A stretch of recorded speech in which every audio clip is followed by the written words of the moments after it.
जमीन पर सिर्फ फल पड़ा हुआ, उन्होंने फल खाया और जलाचमन किया, फिर बैठ गए। दूसरी समाधि लगाई, दूसरा आसन 11 दिन का।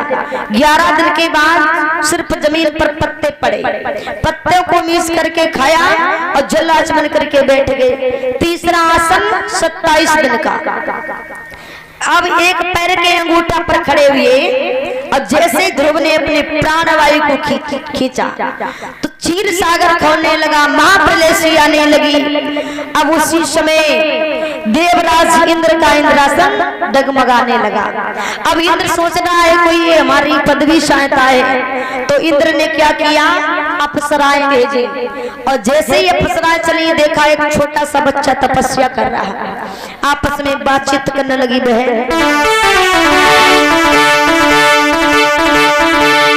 की जाई नाच कूदी के अरे झाइले मेरी बहिना लला उमरी को बाबू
अप्सराएं पहुंची, देखा छोटा सा बच्चा है। तब तक भगवान की माया से बर्रियां ततैया बहुत जोर से जैसे शरण पे दौड़ी तो वो वहां से भाग गई।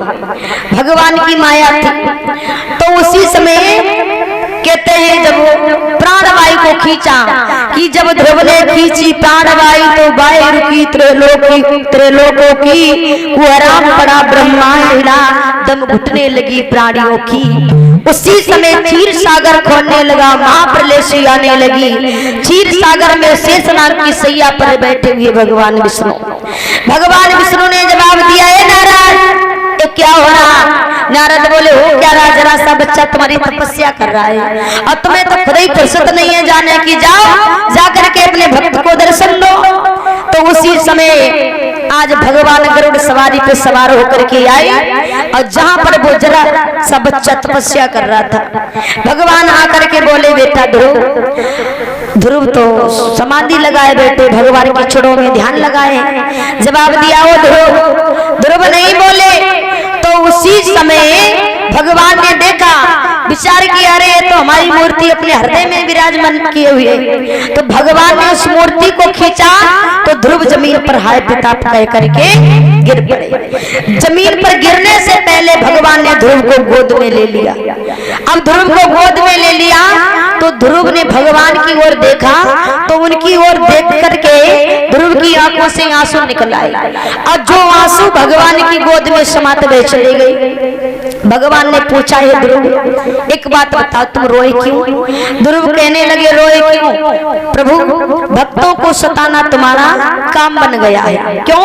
अरे मेरी माँ जो जौ की रोटी नमक के साथ खाकर गुजारा करती है। भगवान बोले ध्रुव सच पूछा जाए अगर तुम्हारी माँ और तुम्हें जौ की रोटी नमक के साथ ना मिली होती तो तुम हमारा भजन करना नहीं आते। कहते हैं कि दुख में सिमरन सब करें सुख में करे न कोई और जो सुख में सिमरन करे तो दुख काहे को होई। अब उसी समय मेरे भैया भगवान बोले बेटा हम तुम्हारी भक्ति पर प्रसन्न हैं आप ऐसा करो हमसे तुम कोई वरदान मांग लो। तो ध्रुव ने जवाब दिया कि हे प्रभु आपने मुझे बेटा कहा तो तुम मेरे पिता हुए कि मैं बेटा हूँ हे नाथ पिता तो तुमको ही सब चिंता है। अब तुम ही सोच के बतलाओ इस बेटे के लायक क्या है। बताओ जो राज्य पिता का होता है पिता के गुजर जाने के बाद वही राज्य बेटा का हो जाता है। बताओ हम तुमसे क्या मांगे? भगवान बोले कोई बात नहीं हम तुम्हें अपनी इच्छा से दे रहे हैं। जो जगह हमने देवताओं से छुपा करके रखी है अभी नहीं अभी जाओ जाकर के बूढ़ी मैया की सेवा करो। अब जब तुम वापस लौट करके आओगे तब ये तुम्हारे लिए जगह हमेशा हमेशा के लिए खाली रहेगी। तो ध्रुव घर चलने के लिए तैयार हुए लेकिन महाराज भगवान ने इंद्र को आदेश दिया इंद्र ऐरावत हाथी को लेकर के आओ और मेरे बेटा को इसके घर तक पहुंचाओ। वही बेटा एक दिन नंगे पैरों जंगल आया था। आज इंद्र को पीलवान बना करके ऐरावत हाथी पर बैठ करके घर की ओर चला। गांव के बाहर ध्रुव जब पहुंचे अयोध्या के पास ध्रुव ने जवाब दिया इंद्र से इंद्र ऐसा करो मुझे गांव के बाहर उतार दो। अब गांव के बाहर उतर गए बड़े बड़े दादा लोग बुजुर्ग लोग आ रहे हैं सबको झुकते हुए प्रणाम करते हुए जा रहे हैं। परीक्षित महाराज ध्रुव सबसे पहले कहाँ गए? अपनी मौसी के पास मैया के पास नहीं गए। अब मौसी ने जैसे ही आते वो देखो शर्म लग गई शर्मन के मारे उन्होंने दरवाजा बंद कर अब दरवाजा बंद कर लिया। ध्रुव द्वारे पर खड़े आवाज लगाई मौसी अरे माती दरवाजा खोलो अरे आई गो तेरो सोते लोला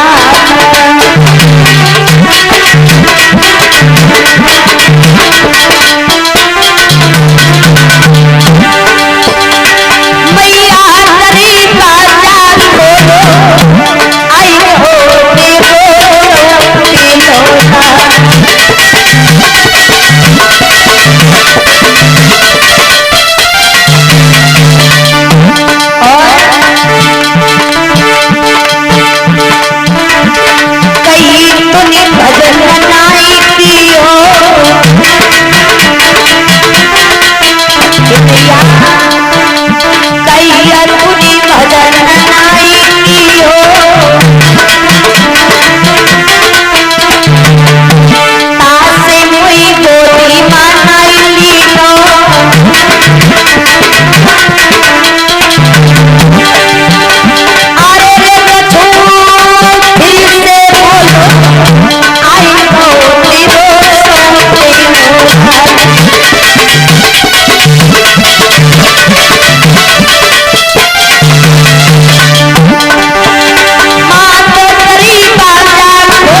दर्शन नहीं होते।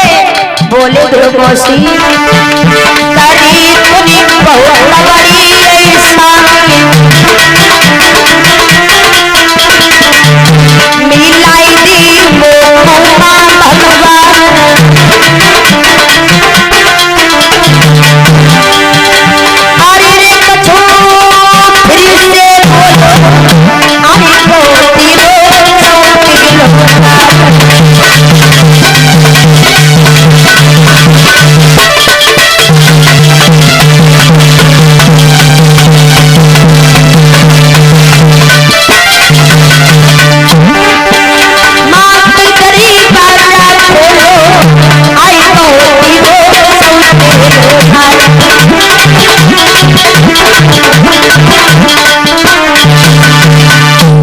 जैसे इतने वचन कही ध्रुव ने तो मौसी ने दरवाजा खोला।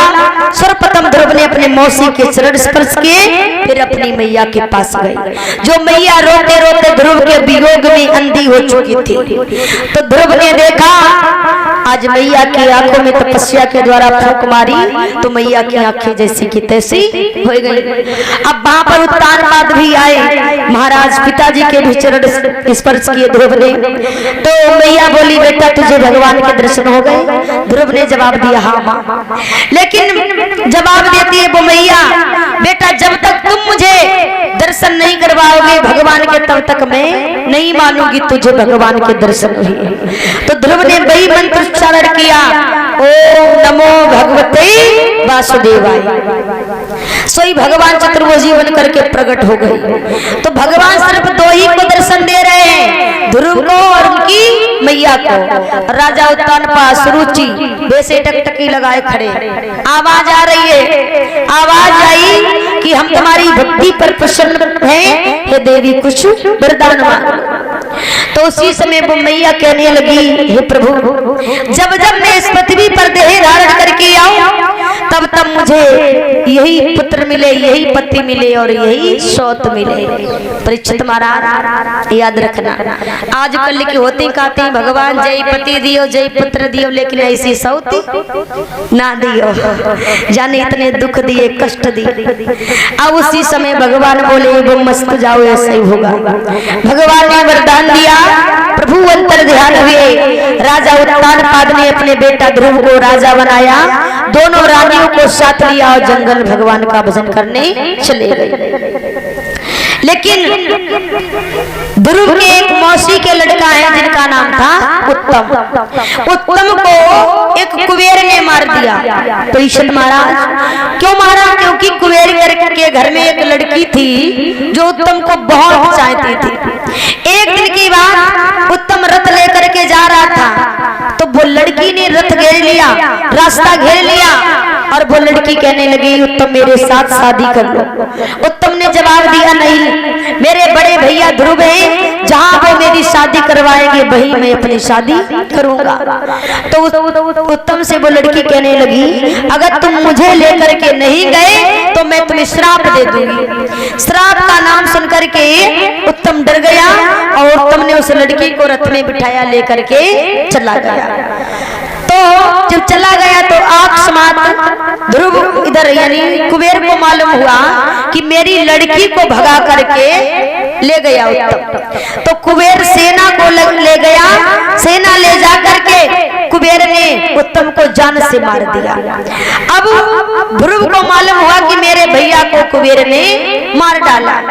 तो ध्रुव हाथ में ब्रह्म शास्त्र लेकर के भाग खड़े हुए, लेकिन वहां पर भैया का बदला लेने के लिए चले। तो वहां पर सब लोग आए और ध्रुव को समझाया बेटा ध्रुव तुम्हारे भैया की इतने दिन की जिंदगी थी, ऐसा करो अपने क्रोध को शांत करो और घर चलो।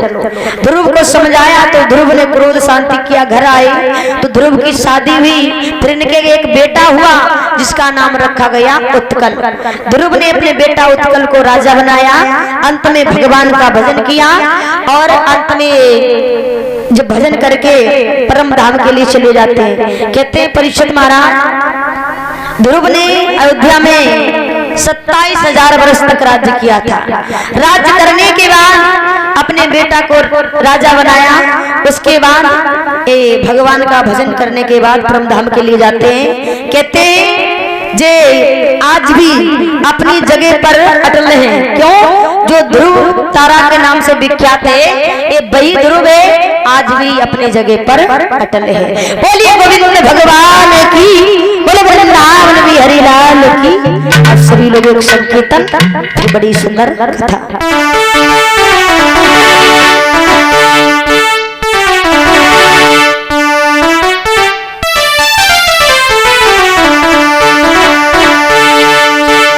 सतगुरुदेव महाराज की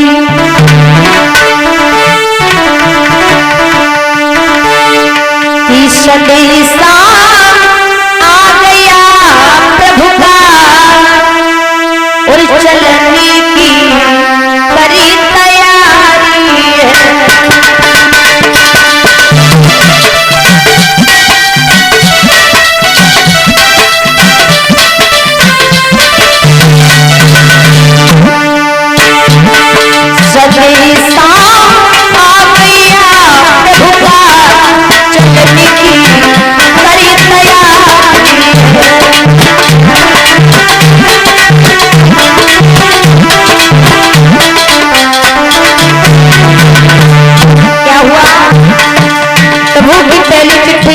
सबके बाल सफेद हो गए परीक्षित महाराज, लेकिन जाएगा पहुंचे मार्केट ले आए गोदरेज चूड़िया लगाई काले हो गए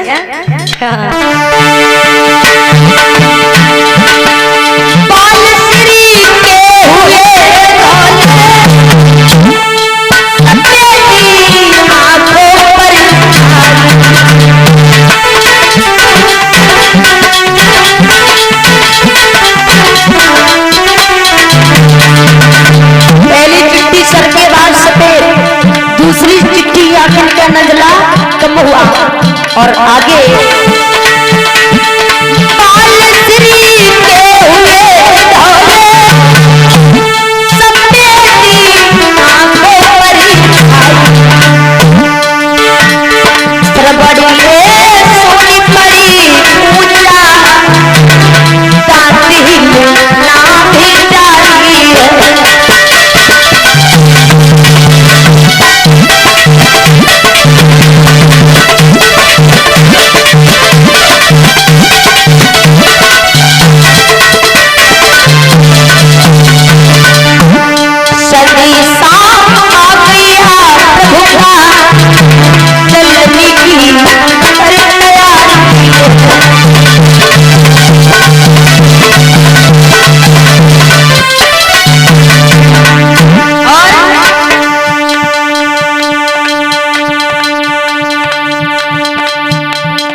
गाय मत देखो वो सब जो नहीं बंद धरो गांठी बे संग ही तुम्हारे हैं।